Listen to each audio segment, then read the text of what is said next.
নমস্কার, আপনাদের সকলকে স্বাগত জানাই হাই নিউজ নেটওয়ার্কের মুখোমুখি অনুষ্ঠানে। আপনাদের সঙ্গে রয়েছি আমি শান্তনু চক্রবর্তী।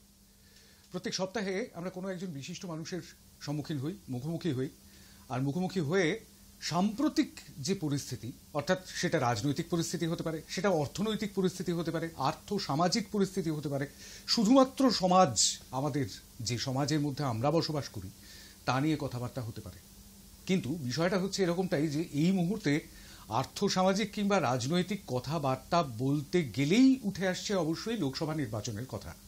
এই মুহূর্তে লোকসভা নির্বাচন চলছে এবং এই যে লম্বা প্রায় 47 দিন ব্যাপী যে যজ্ঞ, মহাযজ্ঞ, সেটা শেষ হবে গিয়ে জুন মাসের 4 তারিখে। আর সেদিনকেই জানা যাবে যে আবকিবার 400 পার নাকি এবার পরিবর্তন। ঠিক কি হতে চলেছে গোটা দেশের 543টি লোকসভা কেন্দ্রের জনগণেশ ঠিক কোন দিকে এবারে তাঁদের দাঁড়িপাল্লাটি ঝোঁকাবেন, সেটার সময় দেবে উত্তর। অবশ্যই সেই উত্তরের জন্য আমাদের অপেক্ষা করতে হবে। কিন্তু এই মুহূর্তে ঠিক কি চলছে আমাদের চারপাশে, এই মুহূর্তে যদি নজর রাখা যায় বাইরে, তাহলে দেখতে পাওয়া যাবে বিভিন্ন সভামঞ্চ থেকে নেতা নেত্রীরা তারা প্রচার করছেন, রোড শো চলছে, রাস্তায় রাস্তায় প্রচার যেমন চলছে তেমনি বাড়ি বাড়ি গিয়ে প্রচার চলছে। আমাদের আশেপাশের এলাকাগুলোতেই সেরকমটাই নজরে পড়ছে এবং নেতা নেত্রীরা তাঁদের দলের হয়ে প্রচার করছেন। এবারের যে লড়াই, সেই লড়াই গোটা ভারতবর্ষের নিরিখে যদি ভাবতে হয় তাহলে তো অবশ্যই বহু দলের সমাহার রয়েছে। কিন্তু যদি শুধুমাত্র পশ্চিমবঙ্গের নিরিখে ভাবতে হয়, এবার কিন্তু ত্রিমুখী লড়াই। কোথাও কোথাও চতুর্মুখী হচ্ছে, কিন্তু এই ত্রিমুখী লড়াইটা মূলত ভারতীয় জনতা পার্টি, তৃণমূল কংগ্রেস এবং বাম এবং কংগ্রেসের যে জোট, এই জোটের মধ্যে এই তিনটে যে লড়াই, ত্রিমুখী লড়াই, সেই লড়াইতে সবাই বলছেন আমরা এগিয়ে আছি। ব্যালট বাক্স খুললে বুঝতে পারবেন। ব্যালট বাক্স আজকে আর নেই, কিন্তু আজকে রয়েছে ইভিএম। ইভিএম খুললে ঠিক কি হতে পারে সেই বিষয়গুলো নিয়ে একটু কথা বলবো আজকে। এবং সেই সঙ্গে সঙ্গে সাম্প্রতিক যে রাজনৈতিক পরিস্থিতির একটা অদ্ভুত বদল দেখতে পাওয়া যাচ্ছে, সেই বদলগুলো আসবে আজকে আমাদের আলোচনায়। শুধুমাত্র পশ্চিমবঙ্গের নিরিখে নয়, গোটা ভারতের নিরিখে। আমাদের সঙ্গে আজকে অতিথি হিসেবে আমরা পেয়েছি যাকে, তাকে রাজনৈতিক বিশ্লেষক হিসেবে আমি অনেকবার পেয়েছি আমাদের টক শোতে, এবং সেই সঙ্গে সঙ্গে অধ্যাপক ডক্টর দেবাঞ্জন বন্দ্যোপাধ্যায়, যিনি আলাপ করিয়ে দেবো আগে। নমস্কার দেবাঞ্জন দা। এবং যিনি হচ্ছেন টেকনো ইন্ডিয়া মিডিয়া সায়েন্স বিভাগের ডিন। তার এই পরিচয়টাও সকলের জানা রয়েছে। আমি দেবাঞ্জনের কাছে প্রথমে যে প্রশ্নটা নিয়ে আসবো সেটা হচ্ছে, আমি একটু আগে বলছিলাম একটি নাতিদীর্ঘ ইন্ট্রোডাকশন, যে রাজনৈতিক পরিস্থিতির একটা বদল দেখতে পাওয়া যাচ্ছে। সেই বদলটা কীরকম দেখতে পাওয়া যাচ্ছে? যে এবারের যে মূল ইস্যু, এই গোটা ভোটের যে মূল ইস্যু, সেটা কি পশ্চিমবঙ্গের নিরিখে হোক কি ভারতের, সেখানে দুর্নীতি বিষয়টা বারংবার উঠে আসছে। আমরা দুর্নীতি অতীতেও বহুবার দেখেছি। আমরা হর্ষদ মেটার ঘটনা ভুলিনি, আমরা বোফোর্স কেলেঙ্কারির কথা ভুলিনি। আমরা এই রকমভাবে যদি অতীতের দিকে তাকাতে যাই তাহলে হাজার হাজার ভুরি উদাহরণ রয়েছে। কিন্তু এবারের নির্বাচনে প্রতি দলের উদ্দেশ্যে দুর্নীতির ইস্যুতে আলপিনটা পড়ছে। সেটা ঠিক মানে কতটা স্বাস্থ্যকর হচ্ছে? প্রথমত আমার তো এটা সত্যি কথা। যদি আমরা আগে প্রক্সিমিটিতে যাই, যদি প্রক্সিমিটি দিয়ে শুরু করি, মানে পশ্চিমবঙ্গ নিরিখে যদি শুরু করি, বিগত 2-3 বছর ধরে যেটা আমরা দেখতে পাচ্ছি যে রাজ্য স্তরে একটা ভয়ানক দুর্নীতির অভিযোগ উঠেছে। সেই অভিযোগ এবং পাল্টা অভিযোগ এবং অভিযোগের কিছুটা সারবর্তাও আমরা দেখতে পেয়েছি যে বিভিন্ন ক্ষেত্রে আমাদের শাসক দলের যারা বরিষ্ঠ এবং প্রভাবশালী নেতারা বিহাইন্ড দ্য বার রয়েছেন, মন্ত্রীরাও বিহাইন্ড দ্য বার রয়েছেন, এবং এই স্ক্যামগুলো আমরা দেখতে পেরেছি। অনেক ক্ষেত্রেই অ্যালিগেশন হয়েছে এবং কিছুটা প্রমাণিত হয়েছে, সবটা এখনো প্রমাণিত হয়নি। কিন্তু ওই প্রাইমা ফেসি রিপোর্ট, তাতে আমরা দেখতে পেয়েছি আমাদের শিক্ষামন্ত্রী জেলে রয়েছেন, আরও বেশ কয়েকজন উচ্চপদস্থ আমলা জেলে রয়েছেন পশ্চিমবঙ্গের নিরিখে। ফলে দুর্নীতি একটা রাজ্য স্তরে অভিযোগ ঘটেছে এবং ডেফিনেটলি সেক্ষেত্রে কেন্দ্রীয় দল, যারা বিরোধী দল রাজ্যের, তারা রাজ্যের এগেনস্টে দুর্নীতির অভিযোগ তুলছে। এটা গেল রাজ্যের নিরিখে। এবার যদি অন দ্য কন্ট্রারি আমরা ভারতবর্ষের নিরিখে দেখি, সেক্ষেত্রেও একই অভিযোগ। ওই ইলেকট্রাল বন্ড, যেটা সবচেয়ে বড় গুরুত্বপূর্ণ, যেটা নরেন্দ্র মোদী গভর্নমেন্ট 2017 সালে, যদি আমি ভুল না করে থাকি 2017 সালেই বোধহয় উনি বলেছিলেন যে বেসরকারি সংস্থা, ব্যক্তি, প্রতিষ্ঠান যারা ইলেকশন ক্যাম্পেইনের জন্য কন্ট্রিবিউট করতে পারবে, যার এগেনস্টে সুপ্রিম কোর্টের একটা বড় ভার্ডিক্ট আমরা 2024 সালের আই গেস ফেব্রুয়ারিতে আমরা সুপ্রিম কোর্ট মহামান্য আদালত দ্ব্যর্থহীন ভাষায় জানিয়ে দেয় যে এটা সম্পূর্ণ আনকনস্টিটিউশনাল। কোনো বেসরকারি সংস্থা বা প্রতিষ্ঠান যদি রাজনৈতিক দলের ক্যাম্পেনে অর্থ দেয় তাহলে পলিসির ওপরে তারা ইনফ্লুয়েন্স করবে, মানে স্পেসিফিক্যালি বিচারপতি বলেছিলেন that will be detrimental against any policy, and এই রাজনৈতিক দলটা স্পেস পাবে সেই পার্টিকুলার ব্যক্তি বা সংস্থা যদি টাকা দেয় তারা তার উপর ইনফ্লুয়েন্স করবে পলিসির ক্ষেত্রে। এবং যেটা বহুল চর্চিত হয়েছে এবং নরেন্দ্র মোদী গভর্নমেন্টকে বিরোধীরা কোণঠাসা করার চেষ্টা করছেন এবং হয়তো কিছুটা তার সারবর্তাও রয়েছে, যেহেতু সুতরাং চলতে পারে না, যেখানে মহামান্য কোর্ট যেখানে বলেছেন এটা ইলেকটোরাল বন্ড। এবং ইলেকটোরাল বন্ডে যেটা আমরা আরো তুল্যমূল্য বিশ্লেষণ করলে যেটা দেখতে পাবো সেটা হচ্ছে যে শাসক দলই কিন্তু বেশি ফেভার পেয়েছে প্রচুর। যদি তার অর্থের হিসেব যদি দেখা যায় যে প্রথমের সঙ্গে দ্বিতীয়র ফারাক বোধহয় ওই অলিম্পিকের মেডেলিস্টের সাথে রাজ্য স্তরের অ্যাথলেটিক্সের যে প্রতিযোগিতার যে সময়ের ফারাক, শাসক দল যে ক্ষমতাশালী দল দিল্লিতে রয়েছেন বিজেপি এবং এনডিএ, বিজেপি প্রায় ওই ইলেকট্রাল বন্ডের 70% এনজয় করেছে, বাকিরা 30%। তার মধ্যে বোধহয় দ্বিতীয় স্থানে আমাদের রাজ্যে তৃণমূল কংগ্রেস আছে যদি পরিসংখ্যানের। এছাড়াও আরো অন্যান্য তো আর্থিক দুর্নীতি কেন্দ্রীয় সরকারের বিরুদ্ধে উঠেছে, যেমন ধরুন ইনিশিয়ালি রাফেলের ক্ষেত্রে হয়েছিল নরেন্দ্র মোদী গভর্নমেন্টের প্রথম দিকে রাফেল ডিলের ওপরে। পরবর্তীকালে আমরা এটাও দেখেছি যে ওই আপনাদের আদানি এবং আম্বানি এবং আমাদের মেহুল চোস্কি এবং কিংফিশারের যে ভদ্রলোক বিজয় মালিয়া, হ্যাঁ, যদি এক্সট্রাডিশন ট্রিটি তখন ছিল না এখন হয়েছে, সেই সমস্ত দুর্নীতিগুলো ছিল। আবার অন দ্য কন্ট্রারি কংগ্রেসের এগেনস্টেও কিছু হয়েছে, যেমন ধরুন মানে অভিযোগ উঠেছে যে কংগ্রেস অভিযোগ করেছে যে তাদের বহু অ্যাকাউন্টকে ফ্রিজ করে দেওয়া হয়েছিল বেশ কিছুদিন আগে, লক্ষাধিক টাকা কয়েকশো কোটি টাকা ফ্রিজ করে দেওয়া হয়েছে। যদিও সরকারি তরফ থেকে ইনকাম ট্যাক্স ডিপার্টমেন্ট বলেছে ওখানে সম্পূর্ণ বেআইনি লেনদেন হয়েছে। এছাড়াও বিরোধী দলের এগেনস্টেও আরো ধরুন আম আদমি পার্টির ওই যে লিকার লাইসেন্সের ইরেগুলারিটিসের জন্য কেজরিওয়াল অভিযুক্ত হয়েছেন, বিহাইন্ড দ্য বার রয়েছেন দিল্লি হাইকোর্টের নির্দিষ্ট রায়ের ভিত্তিতে।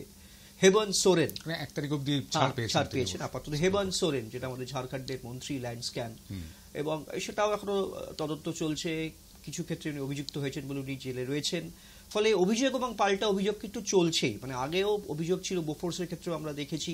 এর আগে ভারতবর্ষে তো করাপশন প্রচুর হয়েছে, মানে যদি আমি তথ্যে যাই 1950 সালে নেহরুও অ্যাকিউজ ছিলেন জিপ স্ক্যান্ডেলে, পরবর্তীকালে হর্ষদ মেহতার সিকিউরিটি স্ক্যাম, বোফোর্স স্ক্যান্ডেল, তারপরে নরসিমহা রায়ের সময় অনেক কিছু অভিযোগ করছিল। ভারতবর্ষের ইলেকশনে দুর্নীতি নিয়ে অনেক ক্ষেত্রেই হয়েছে, কিন্তু এবার যেন একটু বেশি আমরা দেখতে পাচ্ছি। 2G যদিও সেগুলো পরবর্তীকালে দেখা গেছে সেগুলো অনেকটাই অভিযোগগুলো মিথ্যে প্রমাণিত হয়েছিল, কিছু অংশে সত্যি ছিল কিন্তু অনেকটাই মিথ্যে হয়েছিল, কিন্তু সেই মুহূর্তে কিন্তু সরকার ডেফিনেটলি বদলে গেছিল। সুতরাং দুর্নীতি কিন্তু এবার একটা বড় ইস্যু, এবং তার মধ্যে সবচেয়ে বড় ইলেকট্রাল বন্ড। কিন্তু দেখতে হবে আমাদের 4ই জুনের ওই ইভিএম খোলা গেলে ইলেকট্রাল বন্ড কতটা আলটিমেটলি মানুষের মনের উপর প্রতিক্রিয়া করলো এবং তার রিফ্লেকশন আমরা ইভিএম এ দেখতে পাবো, বিরূপ প্রতিক্রিয়া হলো কিনা।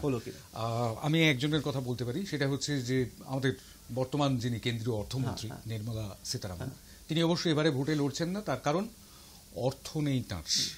তিনি জানিয়েছেন একেবারে প্রকাশ্যেই যে অর্থ নেই, তার জন্য মানে নির্বাচনে লড়তে গেলে একটা বড় টাকা খরচ আছে, সেই টাকা খরচ করবার ক্ষমতা নেই, এটা জানিয়েছেন তিনি।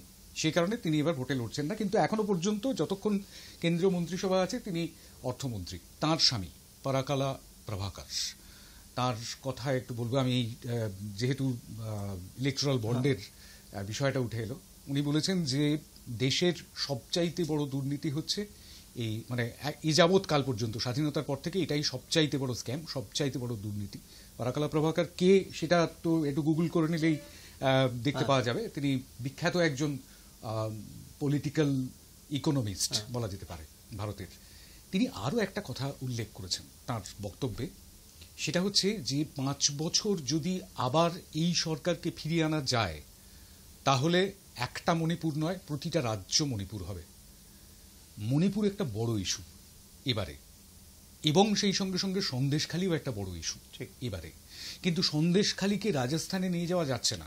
রাজস্থানের যখন ভোট সেখানে, বা গুজরাটের যখন ভোট, কিংবা কেরলে যখন ভোট সেখানে সন্দেশখালীকে নিয়ে যাওয়া যাচ্ছে না।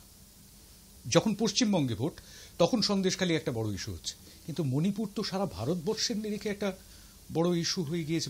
মণিপুরের ইস্যু তো অবশ্যই সারা ভারত নয়, যদি আমরা আর একটু তলিয়ে যাই, মণিপুরের ইস্যু কিন্তু ইন্টারন্যাশনাল মিডিয়াও কভার করেছে, শুধুমাত্র ভারতবর্ষ নয়। মণিপুরের ব্যাপারে ইউনাইটেড নেশনসের বক্তব্য রয়েছে, বিবিসি স্পেশাল ডকুমেন্টারি তৈরি করছে, বিবিসির প্রাইম টাইম নিউজে মণিপুর খুব বড় করে এসছে, সিএনএন দেখিয়েছে, এবং রাষ্ট্রপুঞ্জেও ইউনাইটেড নেশন সিকিউরিটি অফিস থেকে বলা হয়েছে মণিপুরে কিন্তু ভারতবর্ষের মণিপুরের নাগরিকদের উপরে সাপ্রেশন হচ্ছে, অন্যায় হচ্ছে, সেটা কিন্তু এখন ইন্টারন্যাশনাল ইস্যু হয়ে গেছে। কিন্তু ঘটনাটা হচ্ছে, যেটা আমি শান্তমবাবু সেটা বলি, যেটা মানে আমার রাজনৈতিক অভিজ্ঞতা এবং বিশ্লেষণ থেকে আমি যেটা দেখতে পাচ্ছি, প্রথমত মণিপুরের ইস্যুটা ইন্টারন্যাশনাল হলেও দুর্ভাগ্যজনকভাবে কিন্তু বিরোধীরা এটাকে সারা ভারতবর্ষে ততটা কিন্তু স্প্রেড করতে পারেনি, যেই অর্থে হতে পারত। মানে যেই তথাকথিত 26টা দলের INDIA অ্যালায়েন্স, যদিও এখন শোনা যাচ্ছে তৃণমূল কংগ্রেস সেই অ্যালায়েন্সে নেই, প্রথম দিকে তারা ছিলেন। সুতরাং এই মণিপুর একলা লড়ছেন, ফলে এই মণিপুর ইস্যুটা কতটা এই 18তম লোকসভা নির্বাচনে বিজেপিকে বেকায়দা ফেলবে সেটা নিয়ে আমি একটু সন্দিহান। এটার একটা কারণ আমি একটুখানি মাঝখানে একটু সাপ্লিমেন্ট করবো, সেটা হচ্ছে এটার একটা কারণ কি এরকমটা, যে মূল ধারার যে রাজনৈতিক স্রোত ভারতবর্ষের, তাতে উত্তর পূর্ব দিকটা সবসময় একটু অবহেলিতই থেকে 100 বার। এটা একটা মূল কারণ। আরেকটা হচ্ছে না, ওই নাম্বার গেম আমাদের বুঝতে হবে। ধরুন মণিপুরের এফেক্টটার ইন্টেন্স এফেক্ট হয়তো আশেপাশের ওই 7 সিস্টারে পড়লো, আসাম, ত্রিপুরা, নাগাল্যান্ড, অরুণাচল প্রদেশ, কিন্তু সব মিলিয়ে যদি দেখা যায় ওইখানে ধরুন ওই সব মিলিয়ে 8টা বা 10টা সিট। তর্কের খাতিরে যদি দেখা গেল মণিপুরের এফেক্ট মেঘালয়ে পড়লো, মিজোরামে পড়লো, নাগাল্যান্ডে পড়লো, তাহলে কিন্তু বিজেপি সেটা মেজর লস হচ্ছে না।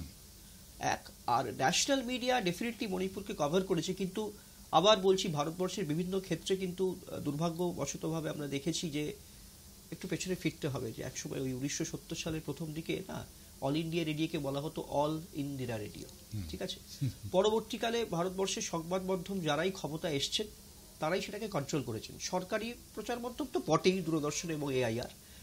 তার পরবর্তীকালেও যেটা দেখেছি আমরা, যে ক্ষমতায় ছিল বৃহদাংশ বেসরকারি মিডিয়া কিন্তু ওই এজেন্ডা সেটিং থিওরি, আমরা মিডিয়া যখন পড়ে একটা থিওরি আছে এজেন্ডা সেটিং থিওরি, বিখ্যাত থিওরি, সেই এজেন্ডা সেটিং থিওরি হতো। সুতরাং সেই রেসপেক্টে কিন্তু এই মুহূর্তেও দেশের বড় বেসরকারি মিডিয়া কিন্তু ওই হয়তো বা এজেন্ডা সেটিং থিওরির বিশ্বাসী হয়ে যতটা মণিপুরকে মানে মণিপুর রিফ্লেক্টেড হয়েছে, যতটা হওয়া উচিত তার থেকে অনেক বেশি কিন্তু শাসক দলের ভালো ভালো পারফরমেন্সগুলোকে গ্লোরিফাই করা হয়েছে। তার মধ্যে সেই গ্লোরিফিকেশনে কিন্তু মণিপুর অনেক ক্ষেত্রে সাপ্রেসড হয়ে গেছে। আমি একজন নিরপেক্ষ দর্শক এবং শ্রোতা হিসেবে বলছি, একজন পাঠক হিসেবে বলি সংবাদপত্রে। আমরা যখন দেখছি ইনফ্রাস্ট্রাকচারাল ডেভেলপমেন্ট, অটল সেতু, আমরা যখন দেখছি ওই চিনাবের বড় রেল এর বিরাট বড় সেতু, আমরা আরো ইনফ্রাস্ট্রাকচারাল ডেভেলপমেন্ট দেখছি, উত্তরপ্রদেশে যেইটা হয়েছে একটা বড় এক্সপ্রেসওয়ে হয়েছে, ইউপিতে, এছাড়া আরো ইনফ্রাস্ট্রাকচারাল ডেভেলপমেন্ট, তারপরে আপনার রাম মন্দির এফেক্ট উত্তরপ্রদেশ গোবলায়। সুতরাং এইগুলো কিন্তু মণিপুরকে অনেকটাই, মণিপুর ইস্যুটা যে অত্যন্ত গুরুত্বপূর্ণ ইস্যু, বিশ্বের মানচিত্রে ইস্যুটা উঠেছে, কিন্তু দেশের ভোটে মণিপুর কতটা বিজেপিকে বেকায়দা ফেলবে সে বিষয়ে আমি সন্দিহান। কারণটা হচ্ছে ওই উত্তর পূর্বতে ওই সামান্য কয়েকটা সিট এবং তার ইনফ্লুয়েন্সটা কতটা সারা ভারতে পড়বে। বিকজ উত্তরপ্রদেশ, মধ্যপ্রদেশ, বিহার, ছত্তিশগড়, রাজস্থান, গুজরাট, মহারাষ্ট্র, হার্টল্যান্ড বলছি আপনাকে, উত্তরাখণ্ড, হ্যাঁ, এক্ষেত্রে ভোটারদের উপর মণিপুর কিন্তু খুব একটা ইনফ্লুয়েন্স করবে না। এবং এখানেই কিন্তু ভারতবর্ষের ওই 543টা সিট বললেন, তার মানে অধিকাংশই 60% থেকে 70% কিন্তু কনস্টিটিউয়েন্সি সেখানেই বিলং করছে, যেখানে উত্তরপ্রদেশে 80টার উপরে কনস্টিটিউয়েন্সি, গুজরাটে 26টা রয়েছে, মহারাষ্ট্রে রয়েছে প্রায় 40-45টা। সুতরাং মণিপুরের ইস্যু অত্যন্ত গুরুত্বপূর্ণ ইস্যু, কিন্তু সেই ইস্যুতে কতটা বিজেপি বেকায়দায় ফেলবে আমি সন্দিহান। আরেকটা হচ্ছে সেক্ষেত্রে বিরোধীদের একটা চরম ব্যর্থতাও রয়েছে। বিরোধীরা কিন্তু মণিপুর ইস্যুটাকে, হ্যাঁ রাহুল গান্ধী একটা ডেফিনেটলি র্যালি করেছে, কিন্তু সেটাও বিক্ষিপ্ত হয়েছে। রাহুল কিন্তু সেভাবে সংঘবদ্ধভাবে কিন্তু বিরোধীদের ঐক্যবদ্ধ করতে পারেননি, বা বিরোধীরা ঐক্যবদ্ধ হতে চাননি, হয়তো সেখানে একবার তাদের কোনো পলিটিক্যাল কম্পালশন বা ভেস্টেড ইন্টারেস্ট ছিল। আপনি দেখুন উত্তরপ্রদেশের ক্ষেত্রেই BSP একটা বড় কন্টেন্ডার, বহুজন সমাজ পার্টি, মায়াবতীর দল, মায়াবতী মুখ্যমন্ত্রীও ছিলেন, ওই আপনার ওই সেই একটা স্ক্যামে উনি আটকে গেছিলেন, যেটা আমাদের লখনৌতে হয়েছিল স্ট্যাচু, তারপর উনি ক্ষমতা হারান, কিন্তু দণ্ডপ্রণাম নেত্রী ছিলেন মায়াবতী, তার কোনো অস্তিত্ব নেই BSP।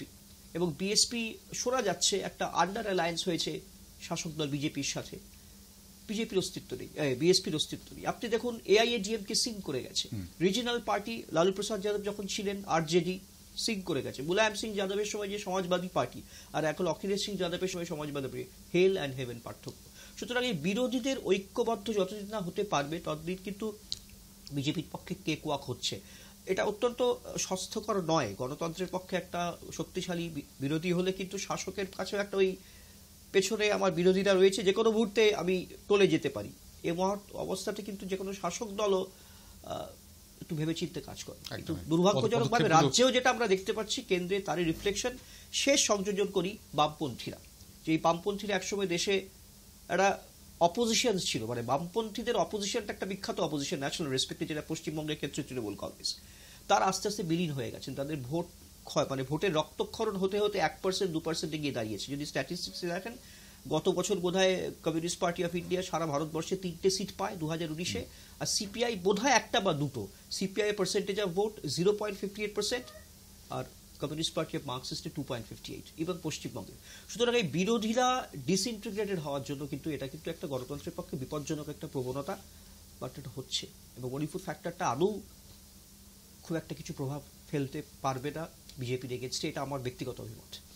INDI অ্যালায়েন্স সম্পর্কে, মানে ইন্ডিয়া জোট সম্পর্কে, INDI জোট সম্পর্কে আরেকটা কথা একটুখানি বলতে চাইবো। সেটা হচ্ছে মমতা বন্দ্যোপাধ্যায়, অর্থাৎ আমাদের রাজ্যের মুখ্যমন্ত্রী, তিনি বলেছিলেন যে যেখানে শক্তিশালী আঞ্চলিক দল, তো গোটা ভারতবর্ষে তাদের প্রভাব নেই, যে যেখানে শক্তিশালী তারা সেখানে ভোটে লড়াই করুক। কিন্তু বিষয়টা এরকমটা দাঁড়ালো যে INDI জোট রইল দিল্লিতে, আর এ রাজ্যে তৃণমূল কংগ্রেস লড়াই করছে কংগ্রেস এবং CPIM এর এগেনস্টে, বিরুদ্ধে, এবং ভারতীয় জনতা পার্টিরও বিরুদ্ধে। কিন্তু যদি সংঘবদ্ধ লড়াইটা হতো ভারতীয় জনতা পার্টির বিরুদ্ধে, তাহলে সেক্ষেত্রে দুটো অসুবিধা ছিল।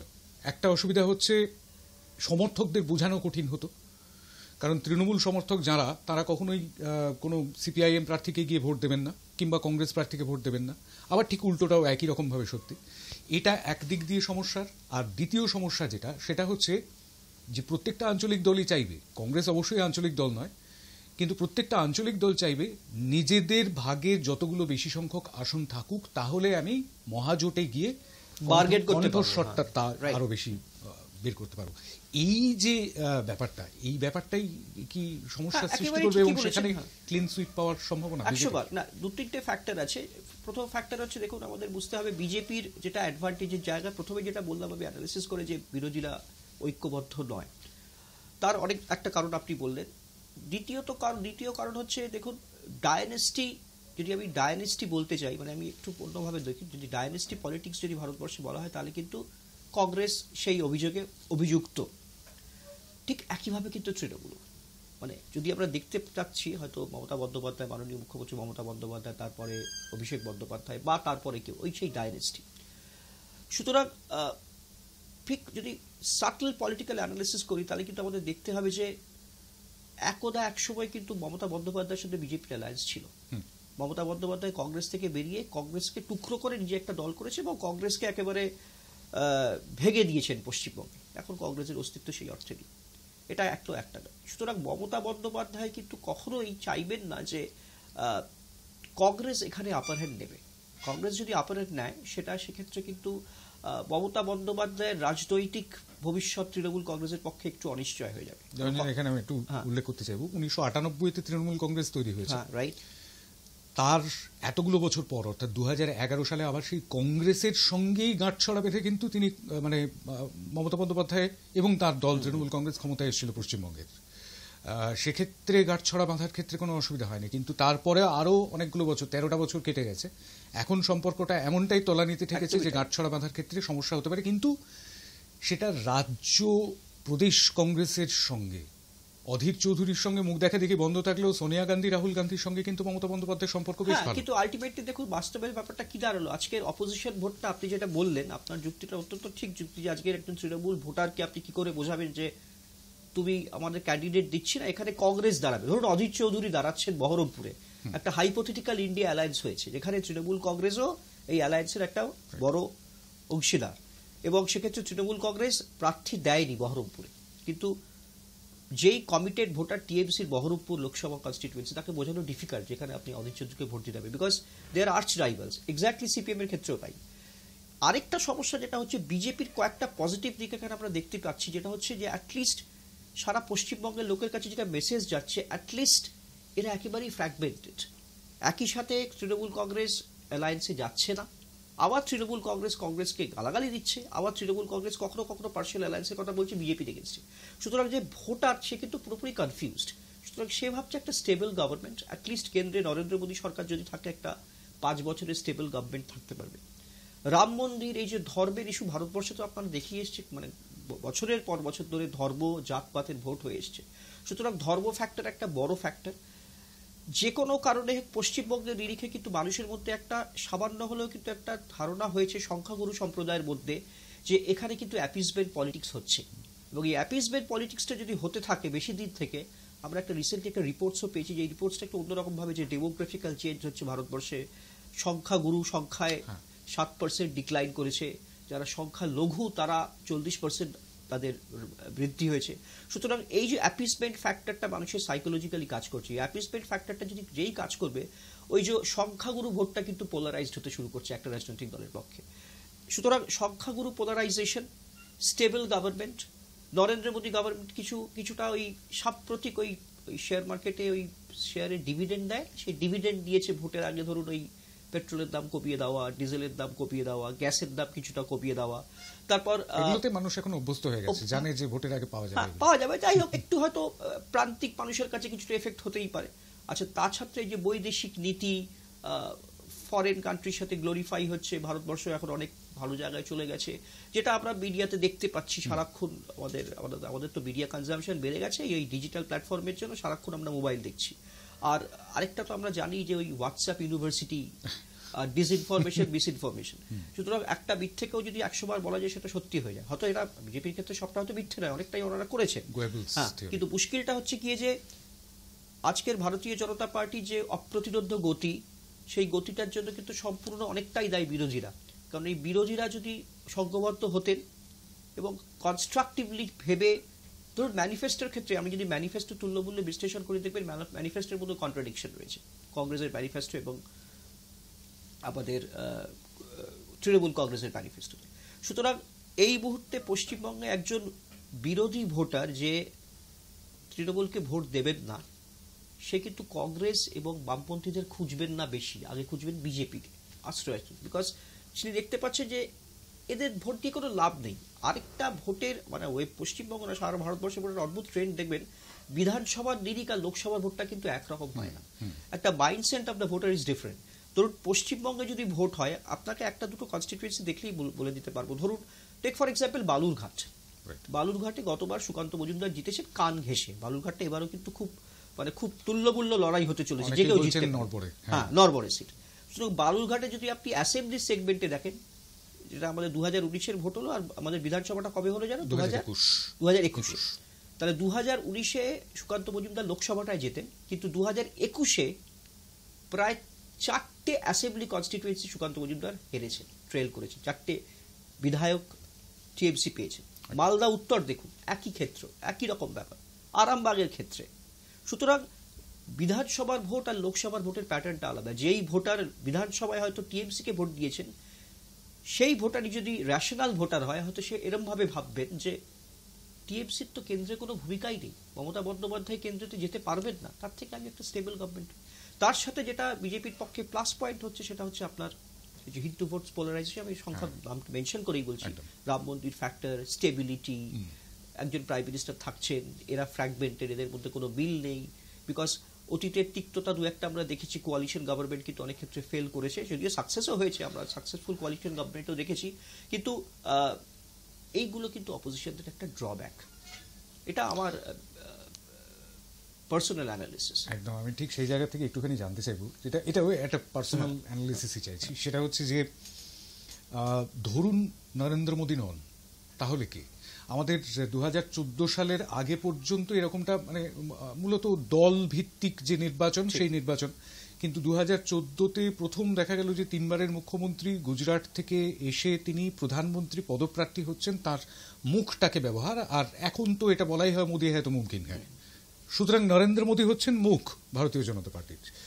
ভারতীয় জনতা পার্টির নরেন্দ্র মোদী ভার্সাস বিরোধীরা, এই বিরোধীর দিকে কোনো প্রধানমন্ত্রীর মুখ দেখতে পাচ্ছেন? মানে কঠিন প্রশ্ন হয়ে গেল। খুব মুশকিল। মানে আমি একটু পেছন ফিরে যাই, আপনি মোটামুটি একই জেনারেশন রিপ্রেজেন্ট করি। আমাদের সময় কিন্তু বিরোধী মুখ বলতে আমাদের দক্ষিণ ভারতের নেত্রী জয়ললিতা ছিল, করুণানিধি ছিল, মনে করে দেখুন। একদম। আবার বলছি, মুলায়ম সিং যাদব ছিলেন মধ্য ভারতে বা উত্তর ভারতের, লালু প্রসাদ যাদব ছিলেন, শিবসেনার বাল ঠাকরে ছিলেন, যদিও বাল ঠাকরে ছিল কারণ দক্ষিণপন্থী রাজনীতি করেছে এবং বিজেপির অ্যালায়েন্স ছিল, কিন্তু এইগুলো মুখ ছিল। কিন্তু এই মুহূর্তে নরেন্দ্র মোদীর বিকল্প কিন্তু নরেন্দ্র মোদী। মানে যদি বিরোধী বলেন, আমি এই মুহূর্তে বিরোধী রাহুল গান্ধী, আমি জানি না রাহুল গান্ধীর অ্যাকসেপ্টেন্স সারা ভারতবর্ষে কতটা, খুবই কম। কারণ কংগ্রেস গতবার বোধ হয় 52টা সিট পেয়েছিল, পার্সেন্টেজ অফ ভোট 17%, একদম স্পেসিফিক্যালি বলছি। তার আগে 44টা পেয়েছিল, মানে 2014 থেকে 2019-এ 6-8টা সিট বাড়ে কংগ্রেসের। কিন্তু কংগ্রেসের কিন্তু ভয়ঙ্কর রকম ভোটের ক্ষয় হয়েছে সারা ভারতবর্ষ থেকে। আপনি দেখুন, আর নেতৃত্ব দেওয়ার মতো কেউ নেই। মমতা বন্দ্যোপাধ্যায় অবশ্যই জনপ্রিয় নেত্রী, বিরোধী নেত্রী থেকে ক্ষমতা এসছেন, জাতীয় কংগ্রেস দলকে ভেঙে নিজে দল তৈরি করেছেন, এই নিয়ে কোনো সন্দেহ নেই। ওনার অ্যাজ এন অপোজিশন লিডার হিসেবে ওনার কৃতিত্ব। কিন্তু মমতা বন্দ্যোপাধ্যায়ের জনপ্রিয়তা কিন্তু কচ্ছ থেকে কাছাড়, কাশ্মীর থেকে কন্যাকুমারী নেই। সুতরাং ভারতবর্ষে এই মুহূর্তে নরেন্দ্র মোদীর বিকল্প এমন কোনো মুখ দেখতে তো পাচ্ছি না আমি। সেই অর্থে সেই লড়াইটা কি করতে পারতেন একমাত্র রাহুল গান্ধী? হয়তো রাহুল গান্ধী পারতেন, খামতি রয়ে গেল কোথায়? রাহুল গান্ধী পারতেন, তার সঙ্গে যদি বিরোধীরা ঐক্যবদ্ধ থাকতেন, বিরোধীরা যদি রাহুল গান্ধীর সঙ্গে সবাই থাকতেন। বিকজ কংগ্রেসের এখনো ওই মরাহাতির দাম এখনো লাখ টাকা, এখনো কংগ্রেসের একটা ভোট ব্যাংক আছে, হয়তো 17% হলেও কিন্তু আছে। এবং এই 17%টা কিন্তু সারা ভারতবর্ষে স্ক্যাটার্ড। মানে তৃণমূলের ভোটটা যেমন আপনাকে বুঝতে হবে, তৃণমূলের যদি সারা ভারতে 4% ভোট থাকে, সেই 4%-এর ভোটের মধ্যে 97%ই পশ্চিমবঙ্গের। এসপির, সমাজবাদী পার্টির যদি 3% ভোট থাকে, তার 98%ই উত্তরপ্রদেশে। কিন্তু কংগ্রেসের 17% ভোটটা কিন্তু সারা ভারতবর্ষে ছড়িয়ে। সেই 17%টাকে প্রায় 300টা আসনে সরাসরি বিজেপির সঙ্গে সমান সমান। এবং সেক্ষেত্রে কিন্তু কংগ্রেস প্রত্যেকটা ক্ষেত্রে 10, 12, 13, 14% ভোট পাচ্ছে। কোনো জায়গায় দক্ষিণ ভারতে হয়তো বেশিও পাবে, একটা সিটও কংগ্রেস যদি ম্যাক্সিমাম সিট পায়, কর্ণাটকে সিট পেতে পারে, কেরালাতে সিট পেতে পারে। এবং আরেকটা যেটা কংগ্রেসের সবচেয়ে বড় ভয়ঙ্কর বিপর্যয় হয়েছে, যেটা হচ্ছে কংগ্রেস ভারতবর্ষের রাজনৈতিক ইতিহাস যদি আমরা দেখি, প্রায় বোধহয় 8টা থেকে 9টা প্রধানমন্ত্রী উত্তরপ্রদেশ থেকে এসেছেন। সুতরাং উত্তরপ্রদেশ, মধ্যপ্রদেশ থেকে কংগ্রেসের সংগঠনটা একদম চলেই গেছে, কংগ্রেস বলতে কিছু নেই। সেটা কংগ্রেসের একটা বড় ভুল। ওখানে সংগঠনটাকে বাড়াতে হবে এবং সেই সংগঠনটা কংগ্রেসে প্রয়োজনে সমাজবাদী পার্টির সঙ্গে, রিজিনাল পার্টির সঙ্গে হাত মিলিয়ে করতে হবে। কিন্তু সেটা কংগ্রেস করে উঠতে পারেনি। কংগ্রেস দাক্ষিণাত্যে হয়তো কিছু ভোট পাচ্ছে, কিন্তু দাক্ষিণাত্য দিয়ে কিন্তু কেন্দ্রকে রুল করা যাবে না। ওই একটা দুটো এইচডি দেবেগৌড়া বা নরসিমা রাও হতে পারে, কিন্তু সেটাও কিন্তু ওই কংগ্রেসই মেইন মধ্য ভারতীয় পলিটিক্স থেকে উঠে করে নরসিমা রাও এসেছে। উত্তর ভারত এরকম বলা হয় যে উত্তরপ্রদেশ হয়ে যেতে হয় দিল্লিতে। একদম, এটা অনেকদিন ধরে প্রচলিত আছে। কিন্তু বিষয়টা হচ্ছে যে সেই কংগ্রেসকে আমেঠি, রায়বেরেলিতে প্রার্থী দেওয়া যাবে কিনা সেই নিয়ে চিন্তা করতে পারছেন। একবার আমার মনে আছে, বোধহয় আপনি জানবেন, শ্রীমতী গান্ধীও একবার ওখান থেকে দাঁড়াননি, ওই ইমার্জেন্সির পরে চিকমাগালুর থেকে দাঁড়িয়েছে এবং জিতেছিলেন, ঠিক আছে। কিন্তু এই আমেঠি, রায়বেরেলি কংগ্রেসের গড়, আজকের তারা প্রার্থী দিতে পারছেন না, আউট অফ ফিয়ারফুলনেস। মানে ওরা দাঁড়ালে জানে হেরে যাবে, মানে প্রয়োজনে হয়তো তাহলে হয়তো সমাজবাদী পার্টিকে হেল্প করতে হবে বা সমাজবাদী পার্টির সমর্থনে, তা সত্ত্বেও কংগ্রেসের সেই কনফিডেন্স নেই। সুতরাং গোবলয় থেকে কংগ্রেসের সংগঠনটা যেদিন ভারতবর্ষ থেকে চলে গেছে, সেই দিনই কিন্তু কংগ্রেস ক্ষয়িষ্ণু দল হতে শুরু করেছে। এবং কংগ্রেসের কাছে 2024-এর ইলেকশনটা কিন্তু লিটমাস টেস্ট। এই টেস্টে যদি কংগ্রেস এবারও বিরোধী দলের মর্যাদা না পায়, তাহলে কিন্তু কংগ্রেসের আগামী দিনের রাজনৈতিক ভবিষ্যৎ আরও অন্ধকার এবং অনেক নেতৃত্বের অভাব হয়ে যাবে। এবং naturally in politics there is no permanent friend and enemy, only permanent interest. এমনও হতে পারে যে কংগ্রেস থেকে আরো কংগ্রেস ক্ষয়ে কংগ্রেসের যারা আরো অন্য দলে আরো রাজনৈতিক অবক্ষয়, কংগ্রেস রাজনৈতিক মানে আপনার ওদের নেতারা দল ছেড়ে অন্য দলে যোগ দেবেন, যেটা হয়ে এসছে আমরা চিরকাল দেখেছি। মানে ভারতবর্ষে তো কংগ্রেসই সবচেয়ে টুকরো হয়েছে, কংগ্রেসকে টুকরো হয়েই প্রচুর কংগ্রেস হয়েছে, সবচেয়ে বড় দল, কিন্তু টুকরো হয়ে যাওয়ার পর। কিন্তু আমার মনে হয় রাহুল গান্ধী নেতৃত্বে হয়তো বা হতে পারতো, প্রোভাইডেড যদি বাকি দলগুলি সংঘবদ্ধ হতেন। কিন্তু মুশকিল, প্রত্যেকটা রাজনৈতিক দলের পার্সোনাল হিডেন এজেন্ডা রয়েছে। তৃণমূল কংগ্রেস কখনোই কংগ্রেসের লিডারশিপে যেতে চাইছে না। একটা জায়গায় হয়তো অখিলেশ সিং যাদবও যেতে চাইবেন না, হয়তো বিজেপির এগেনস্টে লড়াই করার জন্য সাময়িক যেতে চাইবেন, কিন্তু যেই মাত্র নেতৃত্বের প্রশ্ন আসবে, ওখানেও ডাইনেস্টি, মুলায়ম, অখিলেশ, রাজীব গান্ধী, রাহুল গান্ধী। ডাইনেস্টি পলিটিক্সে আরেকটি দল যারা ডাইনেস্টি পলিটিক্সে বিশ্বাসী, তারা আরেকজন ডাইনেস্টিকে বিশ্বাস করতে চায় না। সেই সমস্যায় কিন্তু এই বিরোধীরা ভুগছে।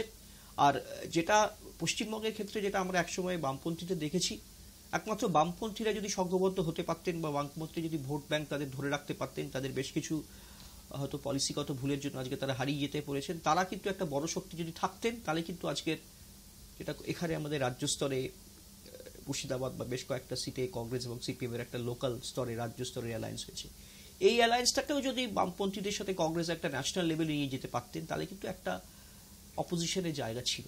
কিন্তু সেটা এখানে আমি একটা কথা একটু দেবেন্দ্র জিজ্ঞেস করবো, সেটা হচ্ছে যে এর আগেও আমরা অ্যালায়েন্স হতে দেখেছি, বাম কংগ্রেসের অলিখিত জোট একটা 2016-তে দেখেছি, 2019-এও দেখেছি, কিন্তু সেই অলিখিত জোট খুব একটা কাজে আসেনি। এবারেও একটা অলিখিত জোটই, মৌখিক জোট, কিন্তু সেই জোটে একটা বদল দেখতে পাওয়া গেল। আমি একদম বদল দিয়ে শুরু করেছিলাম, তো সেই বদলটা দেখতে পাওয়া গেল কিরকম, বামপন্থীরা মানে সিপিআইএম এর কোনো প্রার্থী রয়েছেন সেখানে, সেই লোকসভা কেন্দ্রে, সেখানে কংগ্রেসের লোকজন চলে আসছেন, কংগ্রেসের নেতৃত্ব আসছেন, এসে একযোগে তারা মিছিল করছেন।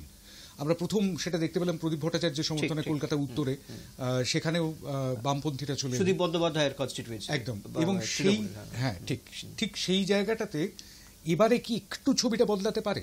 হ্যাঁ, সেটা ধরুন তৃণমূল স্তরে সাধারণ যারা বাম কমিটেড বাম সমর্থক বা বাম ভোটার এবং কংগ্রেসের যারা কমিটেড সমর্থক এবং ভোটার, মানে একদম তৃণমূল স্তরে, তাদের মধ্যে কিন্তু একটা জোট তৈরি হয়েছে এবং সেই জোটটা কিন্তু আন্তরিক জোট।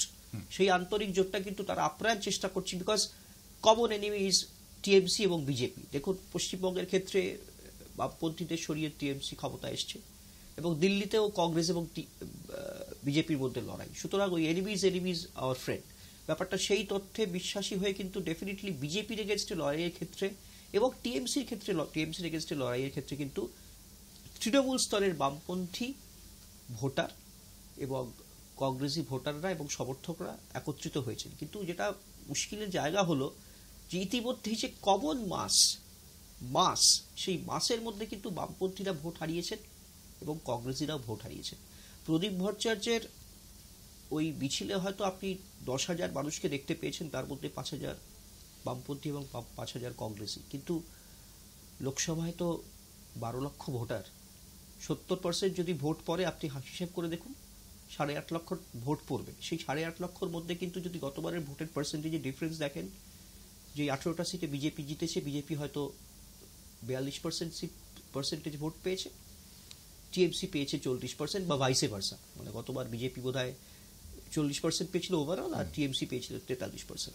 আর বাকি কংগ্রেস এবং সিপিএম এর ভোট ব্যাংক কিন্তু 5 থেকে 7%। মানে 100 জনের মধ্যে ওই 7 জন যেটা দেখতে পাচ্ছেন, ওই 7 জন কিন্তু সমর্থক, যারা হয়তো দেয়াল লিখতেন এবং মনে প্রাণে বামপন্থী সদস্য, পার্টি মেম্বার। কিন্তু আম জনতা যে মাস ভোটারদের কিন্তু কাছ থেকে কিন্তু কংগ্রেসীরা হারিয়ে গেছে, বামপন্থীরাও হারিয়ে গেছেন। সেটা কিন্তু তাদের এখন ইন্ট্রোস্পেক্ট করতে হবে এবং শুধুমাত্র ওই ডিজিটাল প্ল্যাটফর্মে প্রচার করলে হবে না, ওই মাঠে নামতে হবে এবং সারা বছর লড়াই করতে হবে। এই ফসল, ওই ধানটা আজকের বুনলেই তো ফসল পাওয়া যাবে না, ও 4-5 বছর সময় লাগবে। বামপন্থীদের একটা খুব পপুলার স্লোগান যেটা 2021-এ শোনা গিয়েছিল, একদিনে হবে না একদিন হবে, সেরকমটা হয় কিনা সেদিকে সেটা হলে সেটা গণতন্ত্রের পক্ষে অত্যন্ত শুভ। ফলে বিজেপি এই মুহূর্তে বিজেপির পক্ষে অনেকটা ইজি হয়ে গেছে জায়গাটা এবং ডেফিনেটলি বিজেপি বেশ কিছু, আমরা যদি বিশ্লেষণ করি, নরেন্দ্র মোদী একটা 5 বছরের গভর্নমেন্ট দিয়েছে, এই গভর্নমেন্টটা পড়ে যায়নি মাঝখানে, কিছু সাফল্য হয়েছে, কিছু ব্যর্থতা হয়েছে, কিন্তু এখন মানুষ দেখতে শুরু করছে অ্যাটলিস্ট এই গভর্নমেন্ট একটা স্টেবিলিটি দিতে পারছে, একটা স্টেবল গভর্নমেন্ট দিতে পারছে। আপস অ্যান্ড ডাউনস হচ্ছে, বিদেশে গ্লোরিফাইড হচ্ছে এবং প্রচার মাধ্যম বিজেপির সঙ্গেও রয়েছে, যেটা চিরকালই হয়ে এসছে, যেটা আমরা চেয়েছি চিরকাল, ভারত আবার জগৎসভায় শ্রেষ্ঠ আসন, সেই ন্যাশনালিজম কোশ্চেনটা গ্লোরিফাইড হচ্ছে এবং সেটা খুব সুন্দরভাবে বিজেপি ব্যবহার করেছেন। তার সাথে রিলিজিয়ান ফ্যাক্টর কাজ করেছে। সেই জন্য আমি বিরোধীদের কোনো জায়গায় দোষারোপ করবো, যেমন কেরালা এবং পশ্চিমবঙ্গের ক্ষেত্রে অ্যাপিসবেন এক্সাম্পলস কিন্তু হয়েছে। এই অ্যাপিসবেন এক্সাম্পল কিন্তু ডেট্রিমেন্টাল, মানে আজকের এই অ্যাপিসবেন যদি তৃণমূল কংগ্রেসে যদি কিছু সংখ্যালঘু ভোট হারায়, তার জন্য কিন্তু তৃণমূল কংগ্রেসও দায়ী। যেমন আমাদের পশ্চিমবঙ্গে আমরা দেখতে পাচ্ছি আইএসএফ বেশ কয়েকটা জায়গায় ক্যান্ডিডেট দিয়েছে, যদিও আইএসএফ এর অস্তিত্ব অত্যন্ত কম। কিন্তু ওই যে মালদা মুর্শিদাবাদেও কিন্তু, মুর্শিদাবাদ আমি স্পেশালি বলছি, জঙ্গিপুরে আইএসএফ ক্যান্ডিডেট দিয়েছে।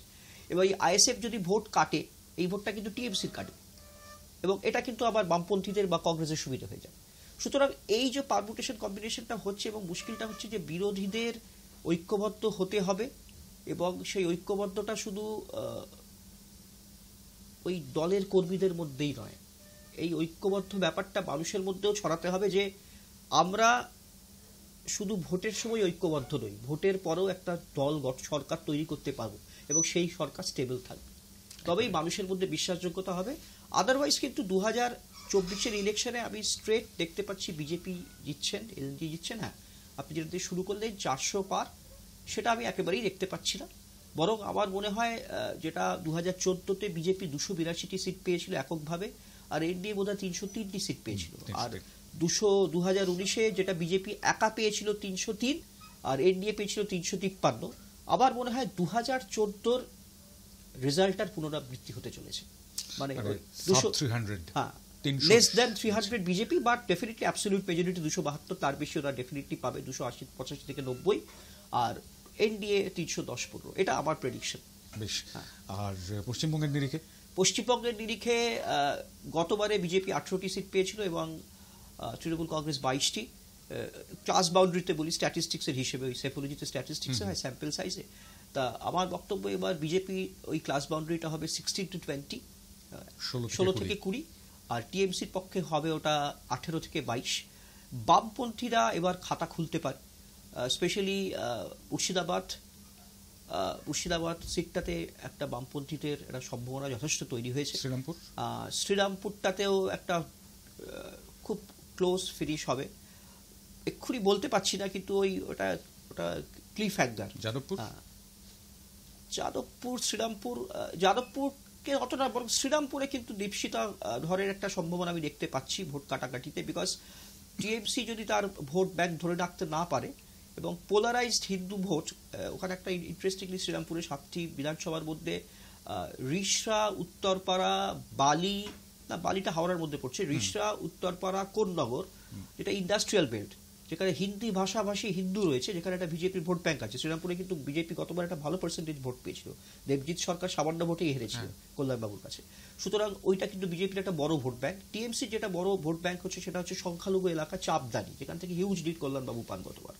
এবার ওইখানে আইএসএফ ক্যান্ডিডেট বোধ হয় দাঁড় করিয়েছে শ্রীরামপুরে, সেক্ষেত্রে যদি ভোট টিএমসির যায়, কিছুটা ভোট কমে যায়, এবং ওই হিন্দি ভাষাভাষী ভোটের একটা অংশ যদি বামপন্থীরা জোগাড় করতে পারেন এবং বামপন্থীদের নিজস্ব ভোট ব্যাংক এবং কংগ্রেসের যে ট্র্যাডিশনাল ভোট ব্যাংকটা যদি একসাথে অ্যাকিউমুলেটেড হয়, তাহলে কিন্তু শ্রীরামপুর এবার যারাই জিতবে লেস দ্যান 50,000। লড়াইটা বেশ কঠিন হবে, শক্তিশালী হবে। আর মুর্শিদাবাদ যেটা বলতে চাইছি, মুর্শিদাবাদে কিন্তু মোহাম্মদ সেলিমের একটা যথেষ্ট সম্ভাবনা রয়েছে। যাদবপুরটাতে হয়তো বা এক্স্যাক্টলি এই মুহূর্তে বামপন্থীরা, যদি যাদবপুরের একটা অন্যরকম ট্র্যাডিশন আছে, কিন্তু সেরকম দেখতে পাচ্ছি না সিপিএম এর পক্ষে, এটা আমার ব্যক্তিগত মত। আর কংগ্রেসের ক্ষেত্রে আমি দুটো সিটকে আমি আমার অ্যানালিসিসে আমি দেখেছি, একটা বহরমপুর, যেটা অধীরবাবুর থেকে তো ভোট হয়, ওখানে একটি কংগ্রেস নয়, অধীর চৌধুরী ভার্সেস বিরোধী, সুতরাং সেই অধীরবাবু সেই জায়গাটা কিন্তু এখনো আছে। এবং আরেকটা সিট আমি আপনাকে বলেছেন, অবশ্য হারলে বাদাম বিক্রি করব। হ্যাঁ, আরেকটা সিট আমি আপনাকে বলছি, যেটা হচ্ছে ওই ঈশা খান চৌধুরী কংগ্রেসের দাঁড়িয়েছে মালদায়, বোধহয় মালদা দক্ষিণে কিন্তু কংগ্রেসের একটা সম্ভাবনা আছে, যেটা গতবার ডালুবাবু জিতেছিলেন কংগ্রেসের একটা সিট। সুতরাং ওই সেই অর্থে আমার হিসেবে ওই যদি একদম স্পেসিফিক বলি, ওই 16 থেকে 20 আর 18 থেকে 22, আর বামপন্থীরা 1টি সিট, কংগ্রেস 1টি থেকে 2টি সিট। বেশ, কি হয় সেটা তো জানা যাবে জুন মাসের 4 তারিখে। কিন্তু আমি লাস্ট একদম শেষ করব একটি প্রসঙ্গ দিয়ে, যে প্রসঙ্গটি নিয়েই হয়তো 40 মিনিট বক্তব্য রাখা যেত, কিন্তু বিষয়টা হচ্ছে যে এটাও একটা ফ্যাক্টর হলো এবার, সেটা হচ্ছে সন্দেশখালী। এবং সন্দেশখালীর যে বিষয়টা, সেটা এখন মামলা বিচারাধীন কোর্টে রয়েছে, কিন্তু বিষয়টা হচ্ছে তার সিবিআই তার তদন্ত করছে, সব মামলার তদন্ত করবে, আদালত জানিয়ে দিয়েছে, সেসব চলছে। কিন্তু ভোটের আগে আগে যেটা শুরু হয়ে গেল, সেটা হচ্ছে ভিডিও, পাল্টা ভিডিও, ভাইরাল ভিডিও, এবং তারপরে পাল্টা বক্তব্য, এবং এমনকি অশালীন বক্তব্য, যেটা আমরা কালকে ক্যামেরার সামনেও দেখলাম। তো এই যে ঘটনাটা ঘটছে, এই ঘটনাটা কতটা ইস্যু হয়ে উঠতে পারে আর কতটা বীতশ্রদ্ধা জাগাতে পারে মানুষের মনে? সন্দেশখালী ইস্যু ডেফিনেটলি একটা ভোট ব্যাংকের প্রতিফলন পড়তেই পারে, কিন্তু এই ভিডিও এবং পাল্টা ভিডিও কিন্তু খুব একটা ডিফারেন্স তৈরি করতে পারবে না। এটা কিন্তু ডেফিনেটলি, মানে একদল করেছে আরেক দল পাল্টা করেছে, তাতে হয়তো আপনার 1% বা 2% ভোট সুইং হতে পারে। বাট সন্দেশখালীর ওভারঅল আমি যেটা দেখতে পাচ্ছি, বিকজ সন্দেশখালীটা বোধহয় বসিরহাট কনস্টিটিউয়েন্সির আন্ডারে, এবং বসিরহাট কনস্টিটিউয়েন্সি শহর বসিরহাটে কিন্তু একটা বিজেপির বড় ভোট ব্যাংক রয়েছে, মানে যেখানে বিকজ ওই সংখ্যাগুরু সম্প্রদায় সেখানে বেশি, এবং সেখানটায় এবং সন্দেশখালীর ইস্যু ডেফিনেটলি টিএমসির পক্ষে একটা সেটব্যাক। কিন্তু তা সত্ত্বেও আমি যেটা দেখতে পাচ্ছি, বসিরহাট লোকসভা কেন্দ্রে যদি আপনি স্ট্যাটিস্টিক্সে দেখেন, একটা থাম্পিং ভিক্টরি হয়েছিল গত টিএমসির পক্ষে। সেই মার্জিনটা হয়তো অনেকটা কমবে সন্দেশখালীর ইস্যুতে, কিন্তু সেটা কিন্তু এবারও কিন্তু টিএমসি অ্যাডভান্টেজ, এই পার্সেন্টেজ অফ ভোট হয়তো, কিন্তু হ্যাঁ সন্দেশখালীর ইস্যুটা বরং অন্যান্য কনস্টিটিউয়েন্সিতে কিছুটা এফেক্ট পড়বে। মহিলা ভোটার বা ওই করাপশন, মহিলাদের প্রতি অত্যাচার, তার একটা রিফ্লেকশন কিন্তু অন্য কনস্টিটিউয়েন্সিতে পড়তে পারে। বাট সন্দেশখালী মানে বসিরহাট কনস্টিটিউয়েন্সিতে কিন্তু টিএমসি মাইলস আহে, বিকজ গতবারে যে মার্জিন, ওই 1.5 থেকে 2 লক্ষ মার্জিনকে নিউট্রালাইজ করা ডিফিকাল্ট, বিকজ রেখা পাত্র হল এবং বিজেপির যে স্থানীয় সাংগঠনিক জোর সেটা কিন্তু বসিরহাটে নেই। এবং বসিরহাটের যে বাকি যে 7টি বিধানসভা হারোয়া রয়েছে, যেখানে সংখ্যালঘু সম্প্রদায় অনেকটাই বেশি, আপনি সবাই জানেন যে ভারতবর্ষের ভোটের প্যাটার্নে ওই ধর্ম একটা খুব বড় একটা ফ্যাক্টর। ভারতীয় জনতা পার্টি অতি বড় ভারতীয় জনতা পার্টির সমর্থকও কিন্তু সংখ্যালঘু ভোটকে এক্সপেক্ট করে না। হ্যাঁ, সুতরাং ওই ভোট কাটাকাটি সন্দেশখালীর ইস্যুতে হয়তো ডেফিনেটলি একটা তৃণমূলের ভোট ব্যাংক, মানে ভোটের সংখ্যা কমবে, কিন্তু অ্যাডভান্টেজ টিএমসি। আর এই ভাইরাল ভিডিওটা সম্পর্কে কিন্তু খুব একটা লোক এটা ওই বীতশ্রদ্ধ বরং হতে পারে, তাতে 2% ভোটের টার্ন আউট করতে পারে। আমি যেটা দেখতে পাচ্ছি বসিরহাটে, যেমন এবার আমরা দেখতে পাচ্ছি পশ্চিমবঙ্গেও যেই আমার 3টে ফেজে ভোট হয়েছে, সব ক্ষেত্রে কিন্তু দেখবেন 2019-এর রেসপেক্টে কিন্তু 2-3% ভোট কমেছে, টার্ন আউট কিন্তু একটু কমেছে। 2-3% কিন্তু লোকসভা নিরিখে খুব একটা কম নয়, মানে যদি 10 লক্ষ ভোটার হয় 2% মানে অনেকটাই ভোট কিন্তু। সুতরাং এই মানুষ কিন্তু কিছুটা এই বীতশ্রদ্ধ হচ্ছে। এবার আরেকটা খুব ইন্টারেস্টিং ওভারঅল আমি শেষ করি এটা বলে যে ভারতবর্ষের নিরিখেও কিন্তু এবার দেখছি ভোটের টার্ন আউট টিল ডেট একটু গতবারের থেকে কম। এটা কিন্তু শাসক দলের পক্ষে খুব একটা গ্রিন সিগন্যাল নয়। আমি বলছি না এটা লাল সংকেত, বাট এটা কিন্তু কমলা সংকেত, সবুজ সংকেত নয়। সুতরাং ওই জন্য 50 থেকে 60 কিলোমিটার বেগে ঝোড়ো হাওয়া বইতে পারে, কমলা সংকেত। সুতরাং এই কমলা সংকেতের এফেক্ট কিন্তু ওই জন্যই আমি বললাম, ওই কমলা সংকেতের এফেক্ট বলে আমার মনে হচ্ছে বিজেপি ইন্ডিভিজুয়ালি 300 হয়তো পার করতে পারবেন না। ওই 2014-র রেজাল্টের পুনরাবৃত্তি হতে চলেছে, ডেফিনেটলি বিজেপি ক্ষমতায় আসবেন, এবং বাট 400 পার আমি দেখতে পাচ্ছি না, 280 থেকে 300, আর এনডিএর ক্ষেত্রে সেটা 305 থেকে 325-30, যেটা মূলত ইন্ডিয়া টুডে বোধহয় করেছিল পরের অ্যানালিসিসটা, যেটা সেফোলজি করেছিল। টাইমস নাও অনেক ক্ষেত্রে বিজেপিকে এগিয়ে রেখেছিল, যদিও এই প্রত্যেকটাই হয়েছিল আপনার মার্চ এবং এপ্রিলের। সুতরাং ভারতবর্ষের ক্ষেত্রে 7 দিনেও 3% ভোটের এধারোধর হতে পারে, এবং সেটা হলে কিন্তু আপনার ওই সিটের নিরিখে প্রায় 40-50-60টা সিটও হয়ে যেতে পারে। 3% সুইং কি হবে তার জন্য আমাদের অপেক্ষা করে থাকতে হবে। আমরা অবশ্যই আমি দেবাঞ্জনদার কাছ থেকে সেটাই জানতে চাইছিলাম যে ছবিটা ঠিক কি হতে পারে এবং কোন কোন ইস্যুগুলো কতটা প্রভাব ফেলতে পারে, এবং রাজনৈতিক দলগুলো ঠিক কিভাবে তাদের পদক্ষেপ করতে পারে। এখন তো ভোট শুরু হয়ে গিয়েছে, সুতরাং এখন আর নিজেদের গুছিয়ে কোনো লাভ নেই, বরং যারা শাসক তারা 5 বছর ধরে কি করলেন সেটা যেমন মানুষ নজর করে, আমি ভুল বললে ধরিয়ে দেবেন, বিরোধীরা কি করলেন সেই 5 বছর সেটাও কিন্তু মানুষ নজর করে দেখেন। সুতরাং সেই 5 বছরে যারাই হারবেন তাদেরও কিছু করবার থাকবে। অনর্থক উত্তেজনা, লাফালাফি কিংবা অন্যদের গালি দিয়ে বোধহয় খুব একটা কাজের কাজ কিছু হবে না, বরঞ্চ মানুষের কাছে নিজেদের যে জায়গাটা, সেই জায়গাটাকে একটু শ্রদ্ধার, একটু সম্মানের এবং নির্ভরশীলতার জায়গা তৈরি করবার চেষ্টা করতে হবে বিরোধীদের, যারাই বিরোধী আসনে বসবেন। আর শাসক তারা তো দায়িত্ব পাবেন দেশের, এবং সেই দায়িত্ব পাওয়ার পর তারা দেশের এবং গোটা দেশের বিভিন্ন রাজ্যের 543টা কেন্দ্রের জন্য ঠিক কি কি করেন, যেখানে তারা জিতেছেন সেখানকার জন্য না, যেখানে তারা হেরেছেন তাদের জন্য, তার উপর নির্ভর করবে তাদের রেজাল্টের ওই মার্কশিট। অনেক ধন্যবাদ দেবাঞ্জনদা আমাদের সঙ্গে থাকবার জন্য। আমাদের সঙ্গে ছিলেন অধ্যাপক এবং রাজনৈতিক বিশ্লেষক, টেকনো ইন্ডিয়া মিডিয়া সায়েন্সের ডিন ডক্টর দেবাঞ্জন বন্দ্যোপাধ্যায়। 4 জুনের জন্য আমাদের অপেক্ষা করতে হচ্ছে, আর তার আগে এতগুলো দফা এখনো পর্যন্ত বাকি রয়েছে। 3টে দফার ভোট হয়েছে, আরও 4টে দফার ভোট হবে, অত্যন্ত গুরুত্বপূর্ণ আসন রয়েছে তার মধ্যে, সেদিকে আমাদের অবশ্যই নজর থাকবে। আজকের মুখোমুখি এই পর্যন্তই। আমার সঙ্গে ক্যামেরায় ছিলেন মনোজিৎ এবং গুঞ্জন। নমস্কার।